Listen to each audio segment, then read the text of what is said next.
And off we go. This is, it's actually, I think the third try that I'm starting this. So it's not a one take. Well, it is. It will be a one take, but it's not a first take. Welcome. Good evening to CEO Chronicles number 4. The last ones were recorded during the day. This one is a bit more in the evening. It's what time is it? Quarter to 10 at the moment, and I made myself more comfortable. I have here a cup of tea and some water and a fake plant behind me. Turn some light on. It's actually inspired by one of our employees, Marta.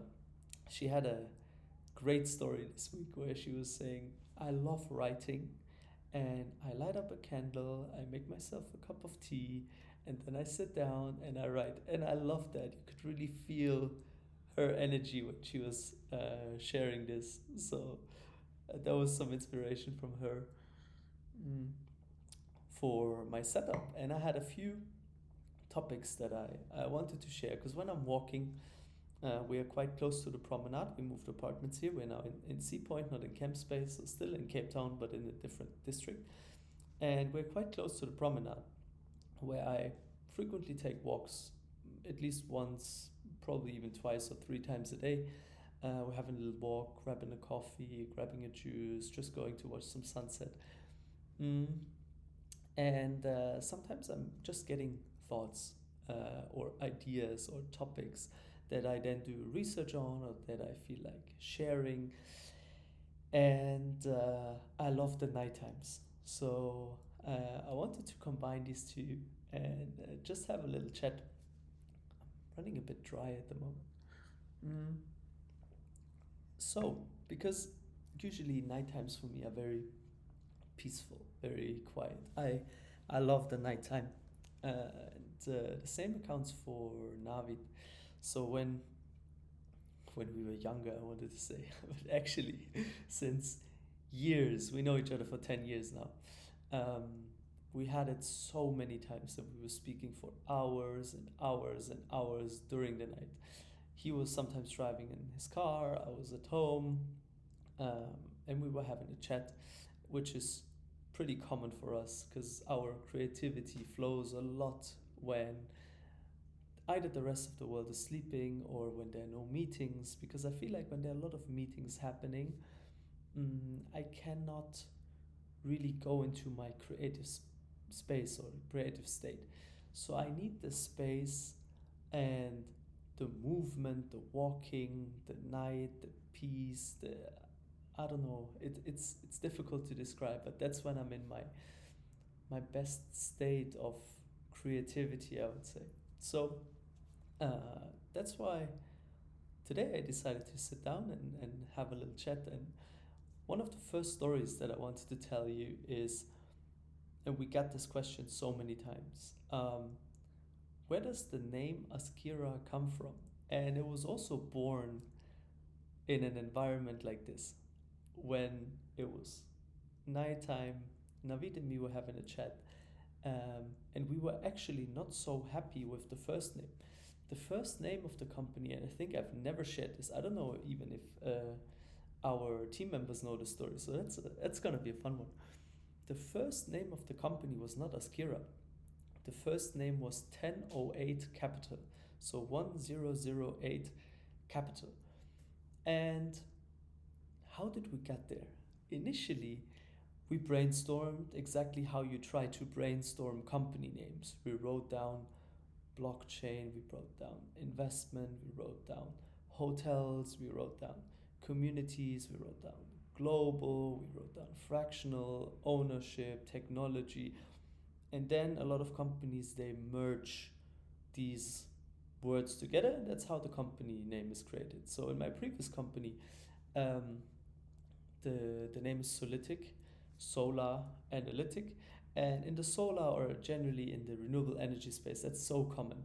Green energy, um, what else? Analytic on the software side, um, or tech was also green tech energy, green energy services. This was the company names, but I didn't like that so much.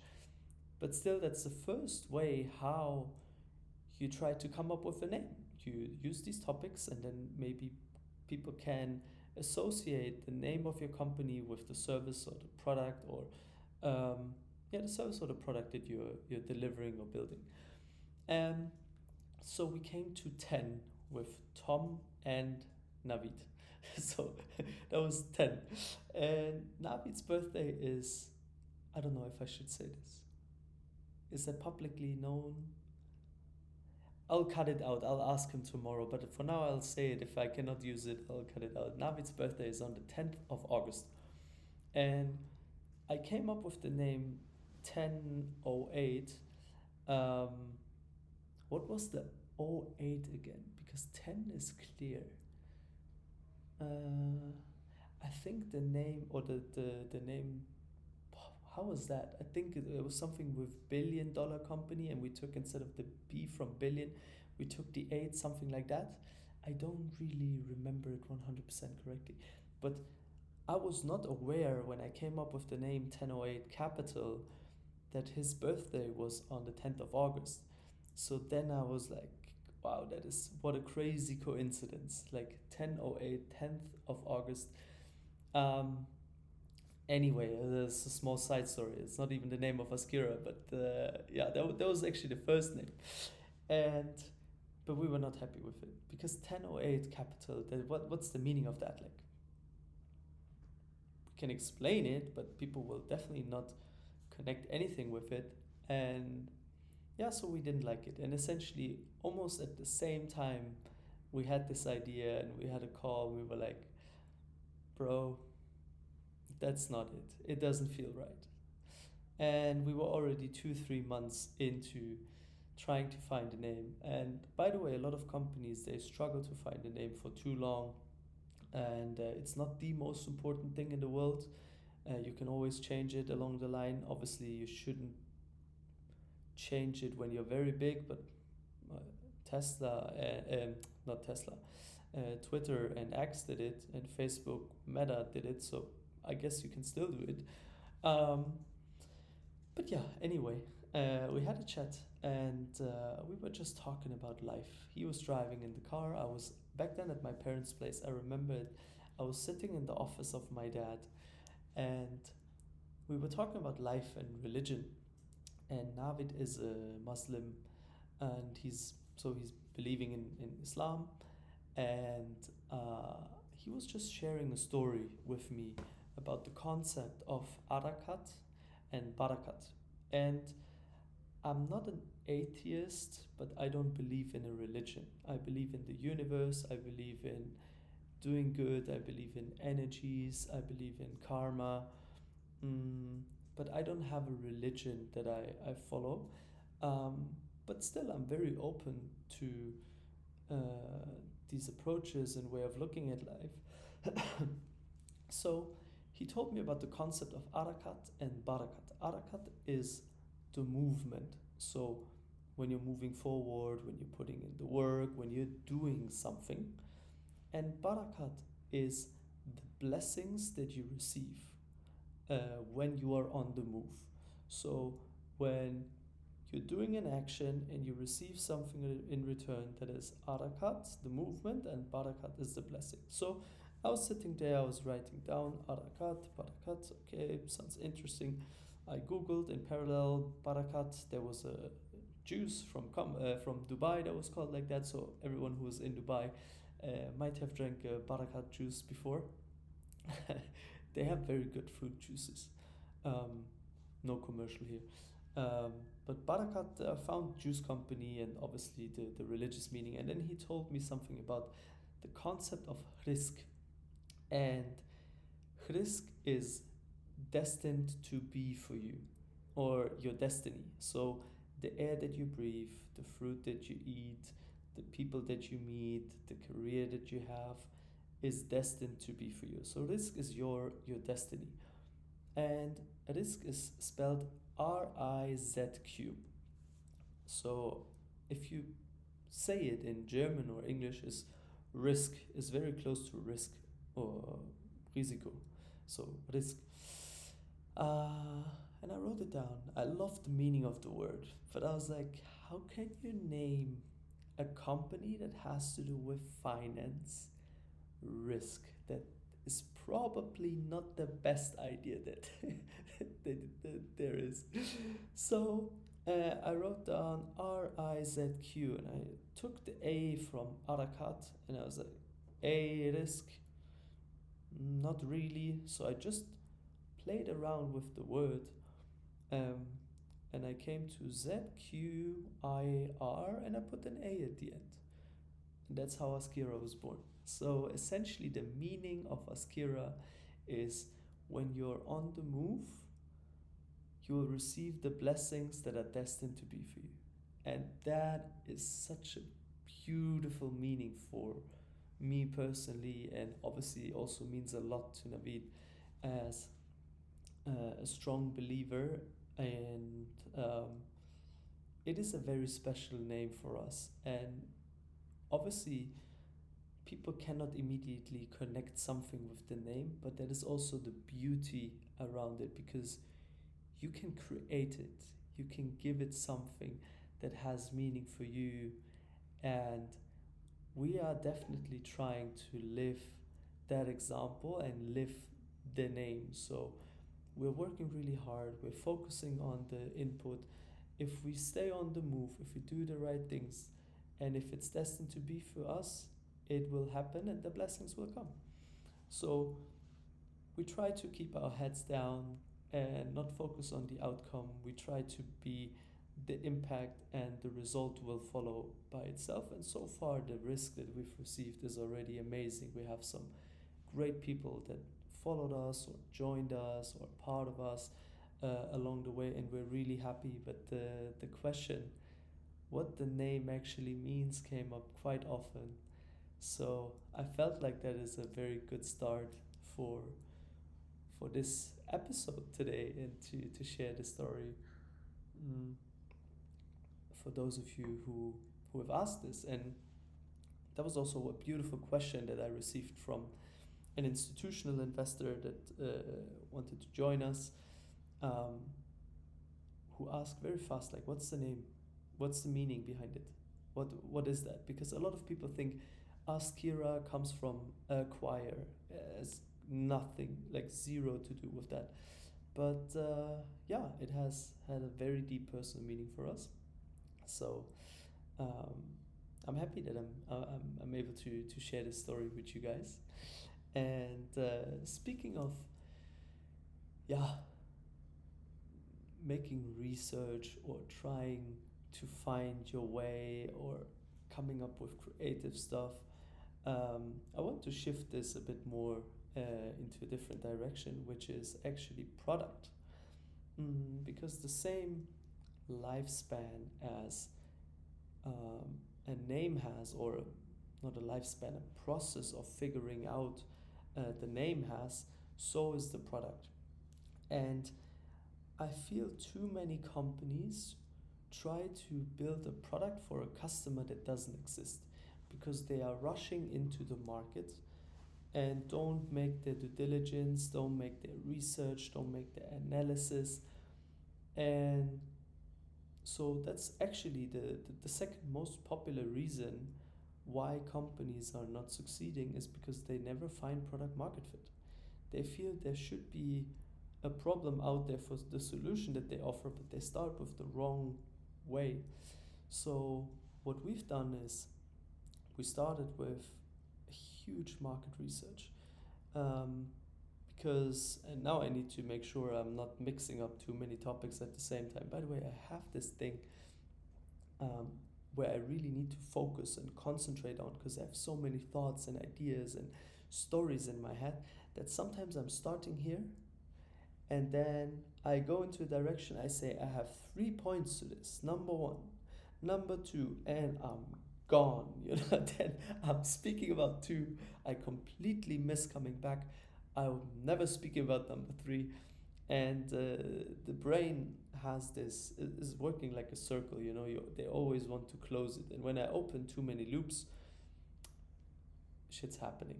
you know then it feels like I'm leaving too many loops open. So I'm really trying, but forgive me when I'm not closing a loop. It's just I'm working on that at the moment. Actually, not only at the moment, but since a few years, to try to find my way back and close the stories. Speaking of that, now I need to try to find my way back. um, so we did a market research, and in parallel, while we did that, we always had one quote in our head, which was very inflationary use, by the way. A quote from Ayrton Senna, a very famous race driver, unfortunately died in a race. Um, and the quote is: "You cannot overtake 15 cars when it's sunny, but you can when it's raining." And we were in the middle of COVID. And this was even before the story with the Azqira name in 1008. Um, we have seen that there will be a shift in the market happening, because middle of COVID, inflation goes up, interest rates go up, and this has obviously tremendous consequences uh, for the whole economy. And we were looking for different approaches, opportunities, benefits, products, services, what we can bring.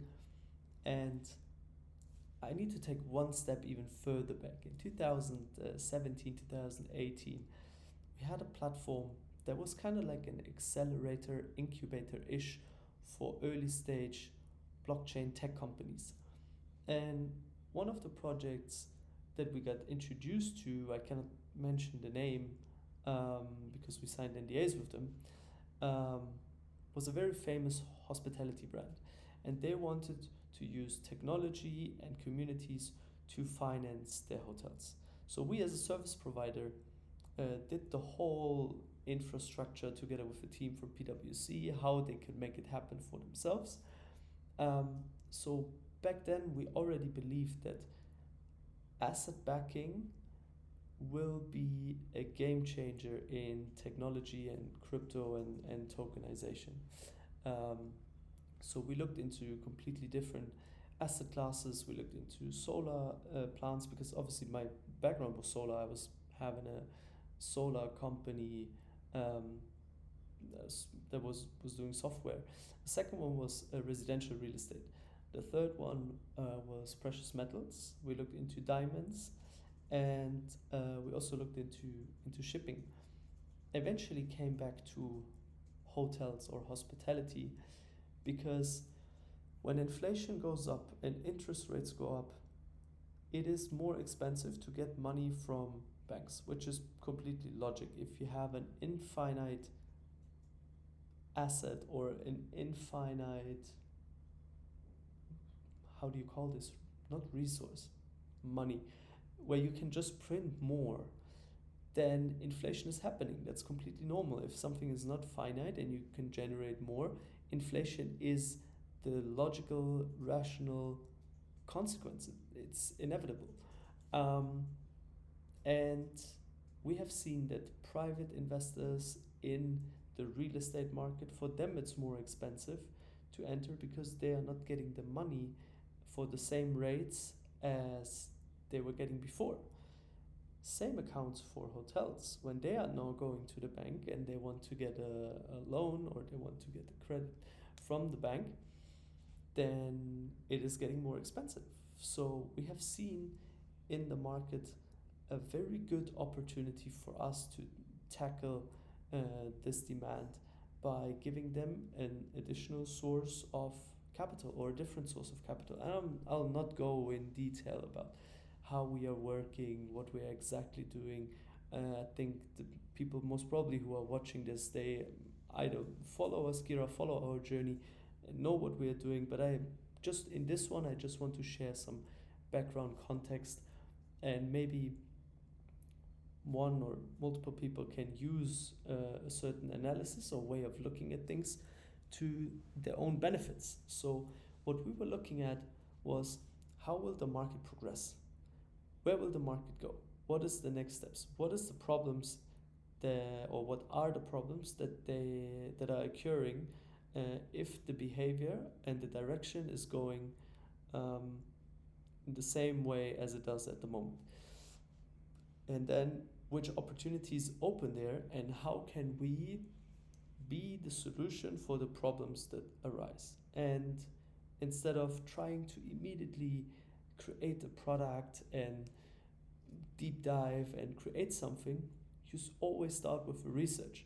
Um, because in the research, you find out information when it comes to customers, partners, people, market overview, partners, also, again, in our case, hotels, that is so valuable and helps you so much in your development at the second stage.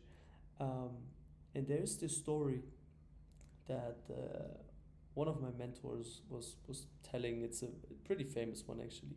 If I would have 8 hours time to cut down a tree, I would spend 6 hours at least on sharpening the axe. So what we were doing is, instead of trying to use the bad axe and immediately start cutting the tree, we focused on how can we sharpen our axe? How can we make sure we have the most amount of information, resources possible? Wow, that, guys, you are part of load shedding. We're in South Africa. Quick side story. In South Africa, you have load shedding, which means there are too many people um, and not enough electricity. We have a generator or battery here, but in the moment when load shedding starts or stops, I don't know what is it right now. I think it ended, but you always have this few seconds where everything is rebooting. Luckily, I'm not recording this online. I'm recording this offline, so the recording will not be interfered. Mm, that was a funny one. I was actually thinking about this if it's going to happen before I started it, but should have said it. And I'm recording. My setup is like the most basic setup that you can have, most probably. I have my MacBook here, I have my microphone here. I don't even know why I'm wearing these. Sorry for the noise. Maybe some people are confused why the power turned off here. So I'm even wondering why I'm wearing these, because they have no reason why I'm actually having them. Normally, you're supposed to hear yourself, but I don't like it. So I always turn my own sound off. I don't want to hear myself speaking in my ear. It confuses me a little bit. So essentially, I'm just wearing these, and I'm probably sweat. It gets pretty warm. I need to close the windows here so it not get too much noise inside. But now anyway, I'm going off track big time here. Shouldn't have worn the sweater, shouldn't have worn these. But anyway, we are improving. It's very authentic. Lights going off. You hear doors banging outside. But anyway, back to the story. Where was I? Speaking of track, to find the loops. Mm, we've seen an opportunity for us. We did our market research, we did our analysis, and eventually we started running some ads just to get some people that we can speak with and test it. So that's eventually how it all got together. Like, it was the middle of COVID. We have done some analysis. We have found some problems. We have done a lot of research. We've spoken to people, and now we are where we are. So that's a little bit about how we got here and what we've done. Obviously, I could tell so much more, but the learning out of this should be, if you have a company or if you're in business, don't rush. Like, slow and steady always wins the race. I forgot who said that, but if you spend enough time on building your foundation, sharpening the axe, you will have much more success. I heard a very great quote from Alex Hormozy a few days ago, where he said, "The larger the plane, the longer the runway." Completely normal. So if you want to make the plane also larger, you need a longer runway in order to take off. If you're trying to take off too fast, that only means as the opposite, your plane is small. Obviously, you can build it when you are in the air. That's, by the way, how startup feels sometimes. You feel like you're flying a plane and you're building and fixing everything while you're flying, which is fun in itself. But anyway, a little side story.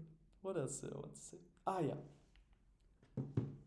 And one part that we found out in our research was the insane increasing number of people going into co-ownership. Mm, and I was listening to an interview by Elon Musk. Amazing guy. Obviously, most of you know him. I really admire him.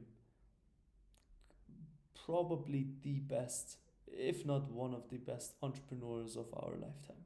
Insane innovator. I have so much respect for this person. I would love to meet him one day. Um, and he spoke about Tesla. And a lot of people know Tesla, obviously, as the car manufacturer, car company, um, and don't know about one very special feature that Tesla has.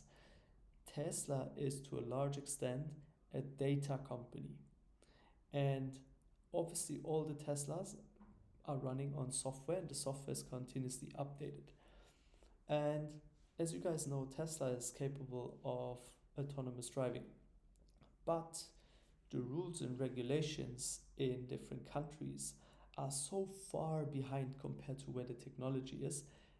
That is also, by the way, a completely normal way. Innovation is always pushed by technology, and then regulations come second and try to find a way in which box to put it.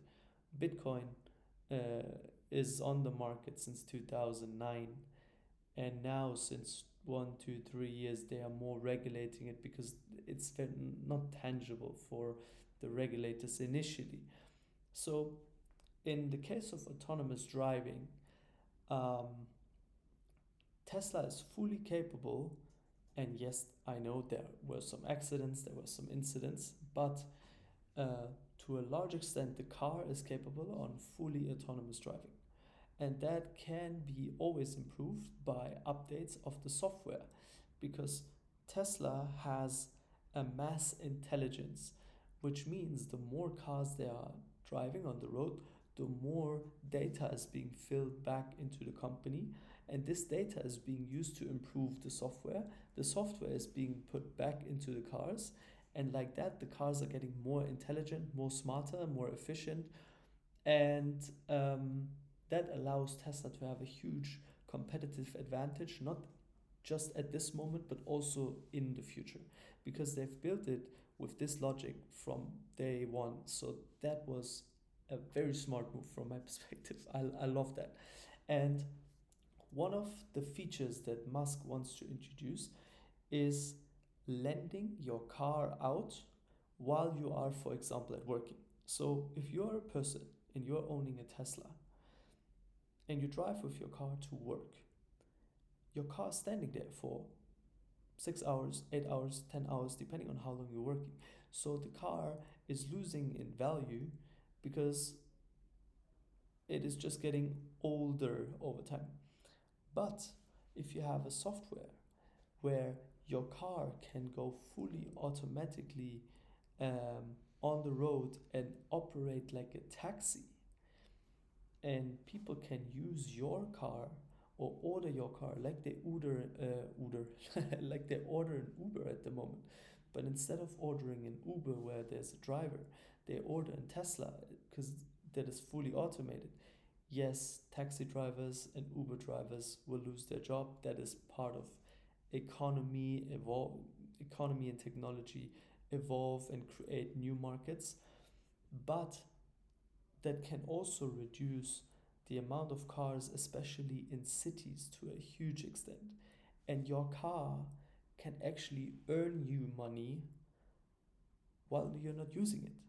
So that is this approach that is or Tesla has a very great approach to shared economy, which gives them, as I said, a huge competitive advantage in the future. Mm.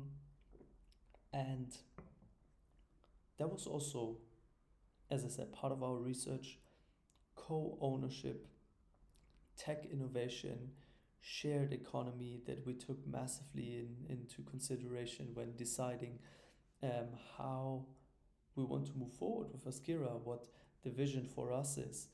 And for those of you who have never heard this story about Tesla before, I hope it's as much fun for you as it was for me, because it was so inspiring for me, and the way he thought about the future and development in technology and creating something at the moment that will only be beneficial in the future.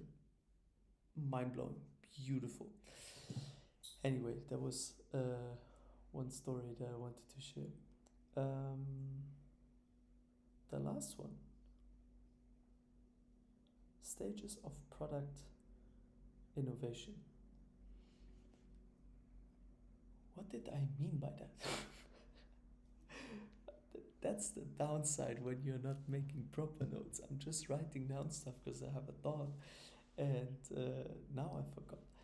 Stages of product innovation. I remember it. It was shortly before I clicked on recording that I wanted to share this, but also at the same time, the notes are confusing me a little bit because I'm thinking about how I go from story to story, and I'm a person.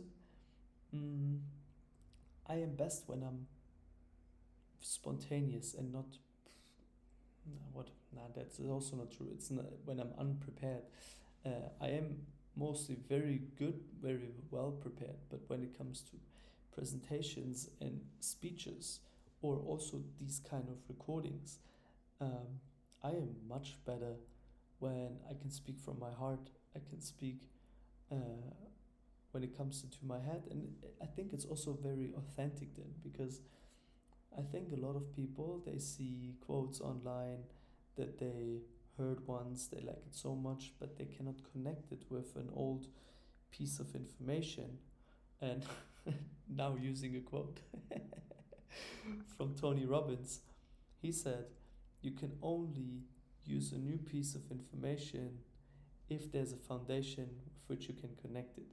So when some of you are, or any one of you would tell me something about rocket science and I have no idea about it, it will sound Chinese to me because I don't have a foundation or a baseline of information to which I can connect this new information.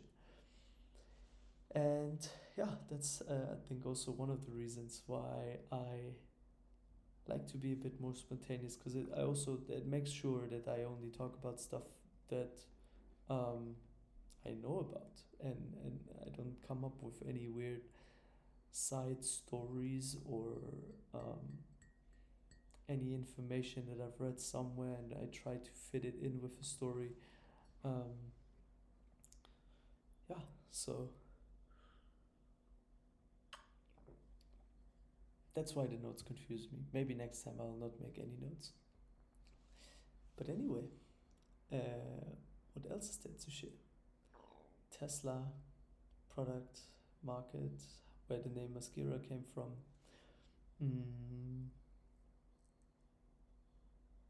I think that's it.